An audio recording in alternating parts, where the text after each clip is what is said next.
जय हिंद साथियों, मैं स्वागत करता हूं आप सभी का अपने परिवार सुप्रभात क्लासेस में। दोस्तों, राजस्थान में एक वैकेंसी है जिसका नोटिफिकेशन तो बहुत पहले ही जारी हो गया था, लेकिन जो उसके आवेदन है वो आरंभ नहीं हुए थे। और वो वैकेंसी है राजस्थान नगर पालिका भर्ती 2023। उसकी जो नोटिफिकेशन है वो पहले से ही जारी हो गया था, लेकिन उसके आवेदन है वो शुरू नहीं हुए थे। आज उसके आवेदन शुरू हो रहे हैं, ठीक है। और उसके आवेदन हैं वो कब से 20 जून से शुरू हो रहे हैं। कब तक आवेदन चलेंगे और इस वैकेंसी के लिए क्या योग्यता चाहिए, क्या इसके लिए अनुभव प्रमाण पत्र है वो आवश्यक है, या इसके अलावा जो आरक्षित वर्ग के जो पुरुष हैं उसके लिए क्या योग्यता रहने वाली है, या उनके लिए कोई विशेष छूट है, और आरक्षित वर्ग की जो महिला है क्या उनके लिए कोई विशेष छूट है, ठीक है, क्या योग्यता रहने वाली है। और इसके अलावा अपन ये देखेंगे कि जो अलग अलग सेंटरों पर ये जो वैकेंसी आई है उनमें जो पद दिए गए हैं उनका आवंटन किस प्रकार से किया गया है, तो इन सभी जानकारी की अपन चर्चा करेंगे इस सेशन में। तो बने रहिए हमारे साथ संपूर्ण जानकारी जानने के लिए। देखिए दोस्तों, आप सभी को ये पता है कि राजस्थान नगर पालिका भर्ती 2023 है, उसका नोटिफिकेशन बहुत पहले जारी हुआ था, लेकिन उसके आवेदन है ना वो कब से, आज से शुरू हो रहे हैं। पहली बात तो यही कहते हैं आवेदन की, कब से, 20 जून से। कब से शुरू हो रहे हैं, 20 जून से, और कब तक चलेंगे, 19 जुलाई तक। 19 जुलाई तक चलेंगे, ठीक है ना। कब तक है, 11:59 PM तक चलेंगे, ये आपको ध्यान रखना है। इसके आवेदन कब तक, 20 जून से शुरू होंगे और 19 जुलाई को रात 11:59 तक आवेदन भरे जाएंगे। उसके अलावा अपन बात करते हैं कि कुल पद कितने हैं इसके अंदर। तो इस वैकेंसी में जो कुल पद है वो 13,184 दिए गए हैं, ठीक है। इसके अंदर योग्यता है ना, वो योग्यता कोई निर्धारित नहीं की गई है कि भाई 8वीं पास चाहिए, 10वीं पास चाहिए या 12th पास चाहिए, ऐसी कोई भी योग्यता इसमें निर्धारित नहीं की गई है, ठीक है ना। इसके बाद में अपन बात करें कि अनुभव प्रमाण पत्र। देखिए दोस्तों, जो सरकारी संस्थाएं जैसे अपन बात करें स्कूल है, ठीक है, स्कूल है, अस्पताल है, हॉस्टल वगैरह है, उनके जो अनुभव प्रमाण पत्र हैं वो भी इसमें चलेंगे। और जो गैर सरकारी संस्था है, गैर सरकारी संस्था का मतलब क्या हुआ कि जिन संस्थाओं को सरकार से मान्यता प्राप्त है, जैसे कॉलेज हैं, स्कूलें हैं, ठीक है ना, उनके भी अनुभव प्रमाण पत्र चलेंगे। लेकिन आपको ध्यान ये रखना है कि जो नगर पालिका द्वारा जो अनुभव प्रमाण पत्र दिया जाता है ना, उसको सबसे पहले मान्यता इसमें दी जाएगी, ये आपको ध्यान रखना है।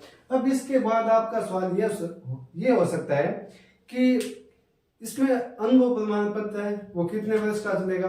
तो अनुभव प्रमाण पत्र आपको ध्यान रखना है कितने वर्ष का, 1 वर्ष का चलेगा, ठीक है ना। अब कोई साथी ये कह सकता है कि सर मेरे पास तो 2 साल का अनुभव प्रमाण पत्र है, 5 साल का है, तो कोई दिक्कत नहीं है, कम से कम 1 वर्ष का मांग रहा है। यदि आपके पास 5 साल का है या 2 साल का है तो उसमें कोई दिक्कत वाली बात है नहीं, ठीक है।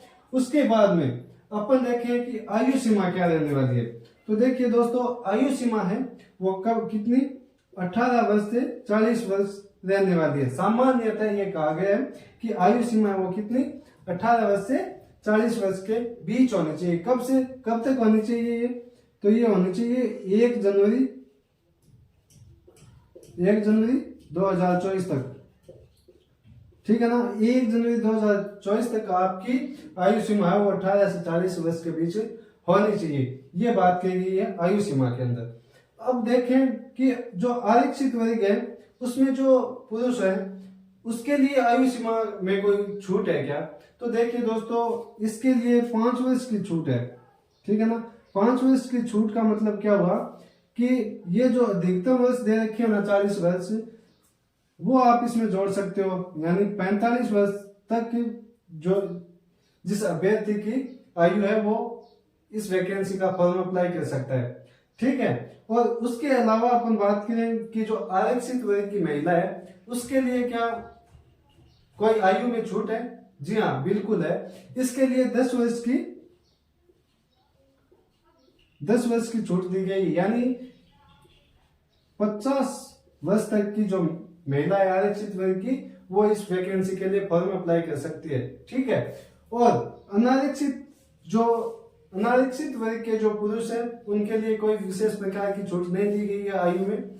और आरक्षित वर्ग की जो महिला है उसके लिए 5 वर्ष की छूट दी गई है। 5 वर्ष मतलब 45 वर्ष तक फॉर्म अप्लाई कर सकते हैं, इसमें कोई दिक्कत नहीं होगी उनके लिए। ठीक है ना। उसके बाद में अपन ये बात करें कि ये जो कुल पद हैं 13,184 पद, उनका किन किन जो सेंटर है उन पर कितने कितने पदों पर आवंटन किया गया है। तो देखिए दोस्तों, सबसे ज्यादा पद दिए गए हैं जयपुर सेंटर के अंदर। कितने? 3670 पद दिए गए हैं। ठीक है ना, 3670 पद दिए गए हैं। उसके बाद में अपन देखें जोधपुर दक्षिण जो सेंटर है उसमें, तो उसमें दिए गए 389 पद। कितने? 389 पद। उसके अलावा जो उदयपुर सेंटर है उसमें 407 पद दिए गए हैं। कितने पद है? 407 पद। धौलपुर जो सेंटर है उससे 251 पद दिए गए हैं। कितने पद? 251 पद। उसके बाद में गंगापुर सिटी जो सेंटर है उससे कितने पद दिए गए हैं? 315 पद। ठीक है। डिंडौन जो सिटी है उससे 307 पद दिए गए हैं। डिंडौन सिटी से कितने पद दिए गए हैं? 307 पद। उसके बाद में अजमेर जो सेंटर है उससे कितने? 328 पद दिए गए हैं। कितने पद? 328 पद। उसके बाद जोधपुर उत्तर जो सेंटर है उससे आप कितने पद दिए गए हैं? आपके लिए 239 पद दिए गए हैं। ठीक है ना। जोधपुर उत्तर से कितने पद है? 239 पद दिए गए हैं। बाद में अपन बात करें बिलाड़ा सेंटर की, तो बिलाड़ा सेंटर से आपको 222 पद आवंटित किए गए हैं। ठीक है ना। बिलाड़ा जो सेंटर है उससे कितने पद आवंटित है? 222 पद।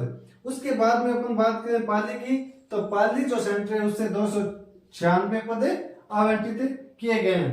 ठीक है ना दोस्तों, ये तो है अलग अलग सेंटरों पर पद का आवंटन। उसके बाद जो इंपॉर्टेंट बात बचती है वो ये बचती है कि फॉर्म हम कहां से भरें जहां से हमारे सिलेक्शन होने के चांस ज्यादा रहे। तो देखिए दोस्तों, होता क्या है कि अधिकतर जो अभ्यर्थी है ना वो जहां पर ज्यादा पद होते हैं वहां से फॉर्म अप्लाई करते हैं। ये तो शायद आप भी जानते हो। ठीक है ना। क्यों? क्योंकि वो सोचते हैं कि कितने पद है? 3670 पद है, हम यहीं से लगाते हैं। ठीक है।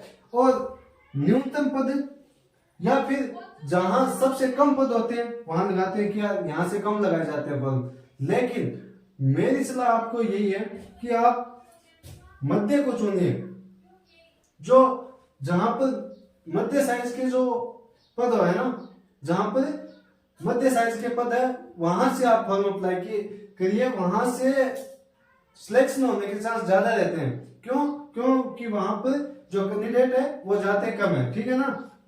उसके अलावा आप फॉर्म भरने से पहले आपको यह ध्यान रखना है कि मान लीजिए 389 पद है। कितने?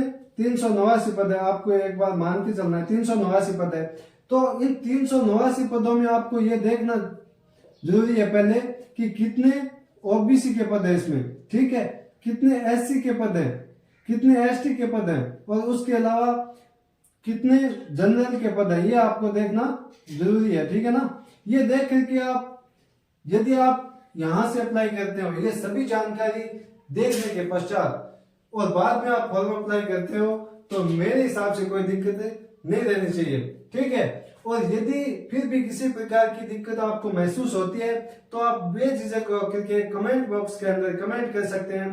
तो आज मैं समझता हूं कि इस राजस्थान नगर पालिका जो भर्ती है उसके बारे में संपूर्ण जो जानकारी है वो आपके सामने प्रस्तुत करने में सफल हुआ हूं। और आगे भी अपन इसी प्रकार के सेशन के साथ मिलते रहेंगे। तो आज के लिए इतना ही, मिलते हैं अगले क्लास के अंदर। तब तक के लिए thank you very much and I wish you all the best. Thank you.